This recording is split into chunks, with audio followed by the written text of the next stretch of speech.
Adelita, one of, in my opinion, most beautiful guitar pieces of all time. Francisco Tarrega, of course, and it's a great example of simplicity and beauty that can be done in lots and lots of different ways. Now, the way you heard me play it was fairly, there was a lot of rubato, borrowing time, not worrying so much about the beats. I was not playing it with a metronome there, as I'm sure you could tell. And later on, coming up, we'll talk about each part, and I'll play them all with very strict timing so you can hear what's going on in there. Now, there are a few important techniques that we're going to address in this, but first we're going to talk about stripped down versions. We're going to take away all of the fancy stuff, the arpeggiated rolls, but that's still a very useful technique, really important technique that's going to happen in this song. We're going to take away even the quick trills. They're not really trills, I may explain more about that, but they're embellishments, and we're going to first play a part like that to really get a feel for the important notes. And so we have to strip it down to the essentials before we worry about the decorations, and that's what I'm going to do in each of the parts here with Adelita. I'll walk through it beat by beat, note by note first, then we'll talk about some of the variations. We'll also talk about variations in fingering ideas. Even though Tarrega had his recommendations of ways to do this, one of the things that I had to decide as I play this song is doing it on a steel string guitar is a little bit different. It offers a few different options that that maybe you wouldn't consider on the nylon string guitar. So we're going to explore all of that stuff. The first thing I'd like you to try to do, though, is just sight read your way through the piece. Get a feel for where some of these notes go. I've got it fingered the way I would recommend fingers being used, and in the next segment we'll start walking through the parts. We've got a section in E minor with this beautiful melody.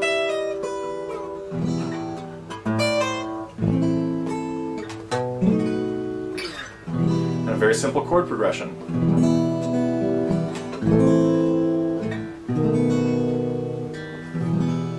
There we go. It's a 1-4-5 progression done twice. Amazing. Anyway, that's what we're going to talk about in Adelita. Coming up, I will walk through the E minor section. It, of course, changes keys. The second section's in E major. And I guess that's it. As far as a little introduction to this, I guess I just want you to work your way through it first, and then join me in the next segment. Let's take a look at the first section, the E minor section, and just walk through it note by note and not worrying about interpretation at all yet. What we just want to do is scope out where our fingers are going to go and what notes we have to play. First measure, we've got the high E at the 12th fret, and a pull off from E to D sharp, along with an E in the bass. Reach your first finger down to the 7th fret for the B and keep that note ringing, while your second and third fingers come in on the E and the G just below it. So there is our first measure. Not really a lot of options of things to do here, but that's what we want to hear. And that would be it very strictly in time with the beat that I was tapping there. And also I played every note at pretty much the same volume. We're starting with monotones for this because we want to just have the rhythm and the notes clear in our head before we start messing with them. I'm going to talk here about the types of embellishments and ornamentation that we're going to see in this. A very important one is a grace note, or a pair of grace notes. If I hit this note A, and maybe it goes to G. Well, I might want to decorate this A with a quick hammer-on and pull-off above it. And I would hit the A right on the beat where I expect to, and then quickly hammer on above it and pull off. It could be a half step. It could be, I could even go down. There are different names for all of these different types of ornaments, but when we see the grace notes in Adelita, it's usually going to be a note hit on the beat and then hammer on above it and pulled right back off to it very, very quickly. And that, of course, happens in the first section in the fourth measure.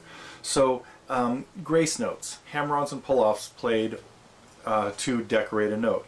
When we have a 3-note or more chord, like towards the end, we're going to hit a B7 chord, 4 notes. And it's really important that we learn to roll that chord, or do what sometimes is called a very fast arpeggio, and just spreading out those notes rather than just grabbing them all at one time.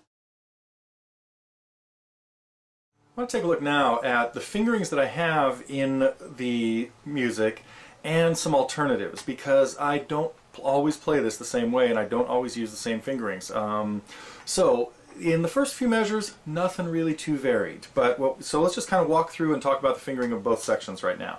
We've got the pull-off from E to D sharp, and good time to separate those bass notes, or separate the bass from the melody. The first finger on the B, and then kind of softly on the 2 notes part of the E minor chord there. Not a lot of options here, but keep those last 2 notes fairly soft. Make the next measure sound pretty much the same. And notice there again, I hung on to this C a little bit longer. I let a little extra reverb, letting it ring over the F sharp, rather than this. Don't want those notes to bleed or blend together better.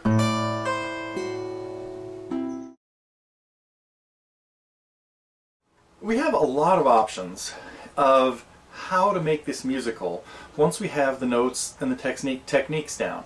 And there is no one way that you can say that's what he wanted to hear, that's how he wanted it to go, because Tarrega's mood could change from day to day. And so on one hand, this song is a mazurka. Now a mazurka is derived from, well, it's a Polish dance form done in 3/4 time, like a minuet. Not quite as sing-songy as most minuets, and usually had a crisper rhythm that typically had a pair of 8th notes or a dotted 8th and a 16th on the first beat, and then strong downbeats on beats 2 and 3. We might hear some, well, so like in Adelita, there we have it, 8th notes on 1. That's same thing. So every one of those measures had a pair of 8ths on beat 1 and then quarter notes on beats 2 and 3. Another quick example of, I think I have, yeah, this type of sound.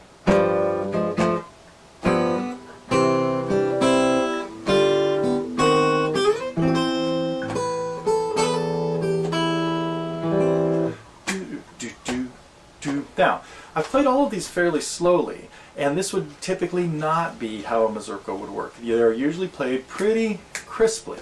And so, as you know, when I play Adelita, I usually have it go something like this.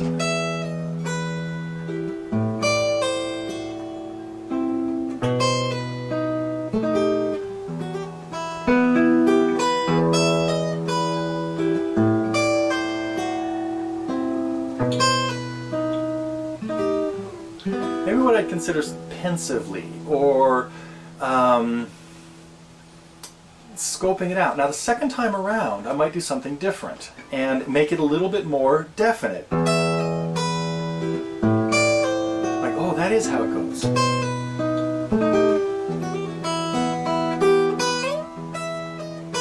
I might bring it down again. So you're trying to paint a picture or tell a story. And so we want some contrast from, aside from measure to measure, one section to another before, as each section gets repeated. And then we have a serious contrast when it changes into the B section, changes keys into the key of E major. Now, the song could have a completely different feel, and this would be totally acceptable too. We could make it much more mazurka-like.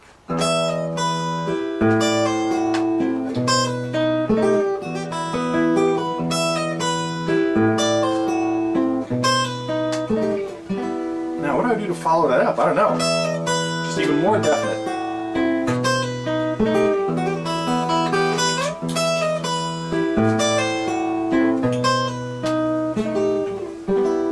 And now I have some contrast, maybe.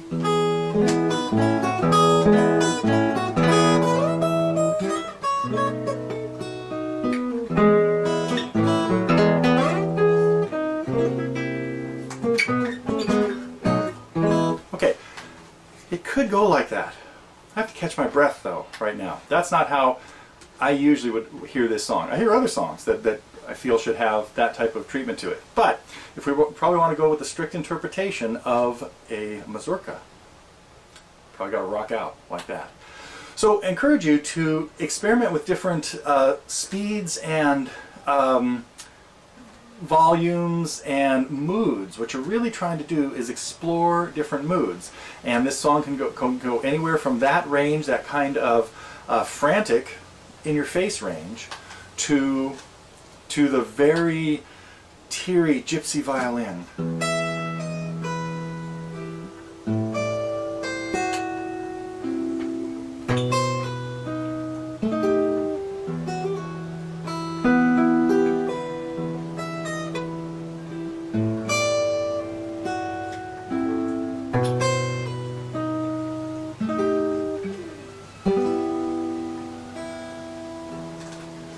So this is part of the next, or some of the next steps of making it musical. They're combining all of the techniques you have, and listen. I would listen to a lot of different people play this and see, oh God, I love that. I hate that. I've heard some that are very slow. That I kind of like this, as I mentioned, slower, but never separate the bass notes.